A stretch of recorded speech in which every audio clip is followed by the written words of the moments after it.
I bé, si hem estat escoltant els testimonis o fent referències als que haurien de ser d'alguna manera els seus fills professionals, doncs també va tenir nets professionals i hi ha tota una generació successiva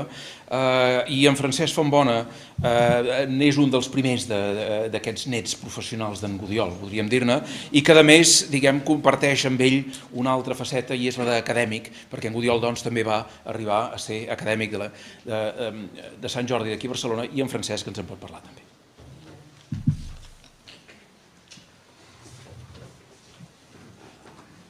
Bé, jo soc un net d'en Gudiol, però ja passo dels 60, o sigui que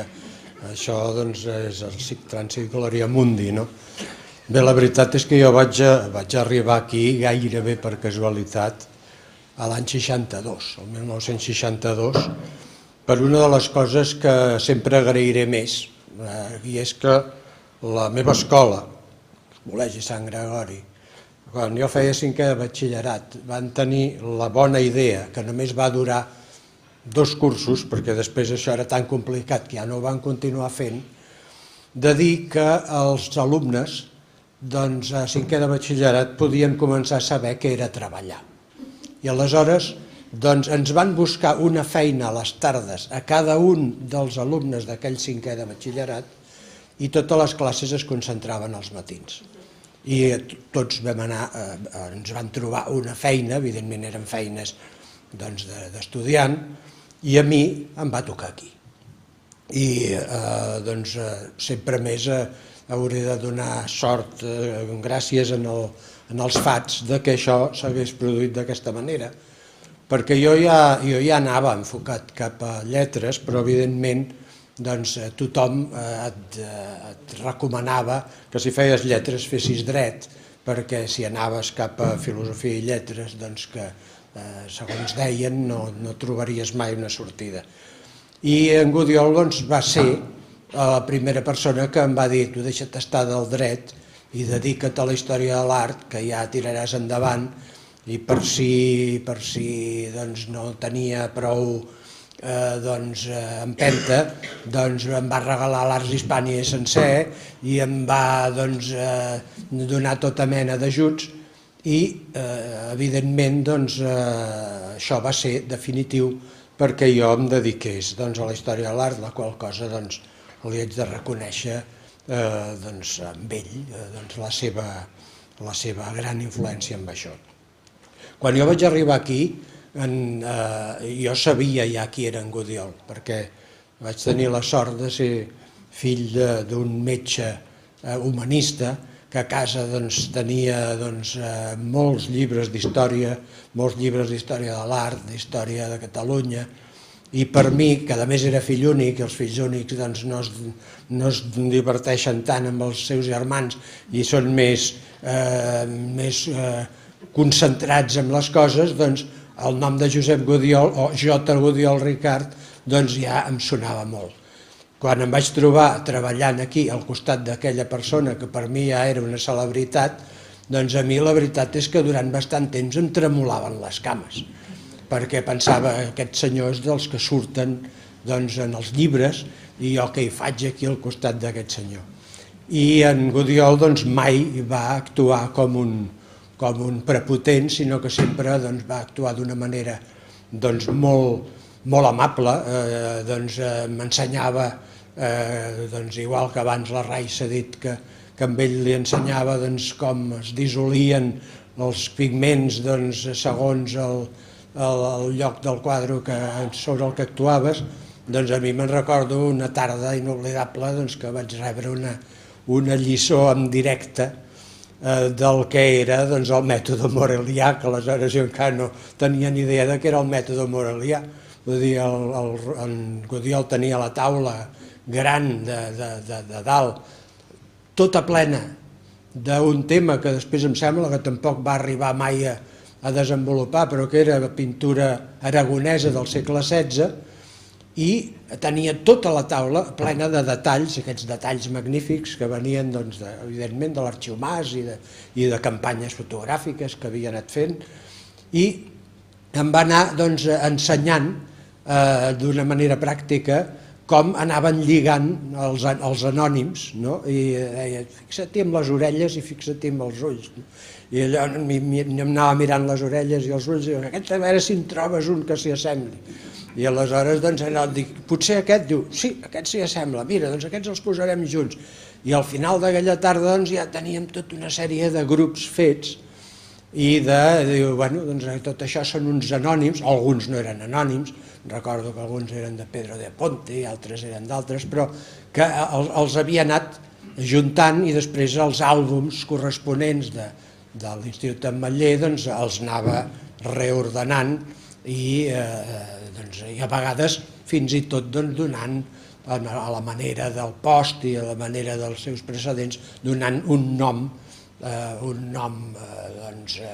convencional per identificar-los. De fet, el que Gudiol va representar pel nostre país va ser el lloc, el viver, el cenacle on es cultivava la història de l'art, perquè tal com ha dit abans, doncs en Milicua, en aquella època la universitat encara pràcticament la història de l'art era no res més que una assignatura, no hi havia al darrere tot un món. O sigui, la història de l'art a Catalunya passava per l'Institut Ametller i passava per la figura d'en Josep Gudiol. I no només en aquest sentit concret d'acollir joves que en el futur es podien dedicar, sinó també en un sentit molt actiu. Jo recordo com ja una mica més endavant, quan ja érem llicenciats, que es va escaure el famós Congrés d'Història de l'Art de Granada, que era internacional, no era dels congressos espanyols, sinó que eren els congressos internacionals, i l'organització d'aquest congrés des de Catalunya va ser encomanada a l'Institut Ametller i en Gudiol. I en Gudiol ens va reunir aquí, a tots uns xitxarelos, que aleshores teníem 20 anys i que feia un curs que havíem acabat la carrera, i va tenir la deferència de demanar-nos a cada un de nosaltres una comunicació per a aquell congrés. En aquell congrés ens vam foguejar la Mireia Freixa, el Joan Ramon Triador, en Xavier Barral, tota una sèrie de gent, i segurament me'n oblido perquè n'hi vam anar molts, i tot això era en Gudiol el que organitzava, o sigui que molt abans que hi hagués un departament d'Història de l'Art a la universitat hi havia un institut Ametller i hi havia un Josep Gudiol. Jo sempre he reivindicat, d'una manera no solament altruista, sinó també egoista,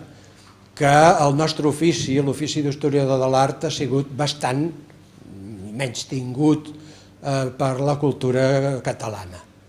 La cultura catalana és bàsicament novel·la, és poesia, és filologia, no és mai història de l'art. En tot cas, és potser història, determinats noms de la història, el Pierre Vilar, el Vicenç Vives, però no és mai història de l'art. I amb això jo recordo una cosa que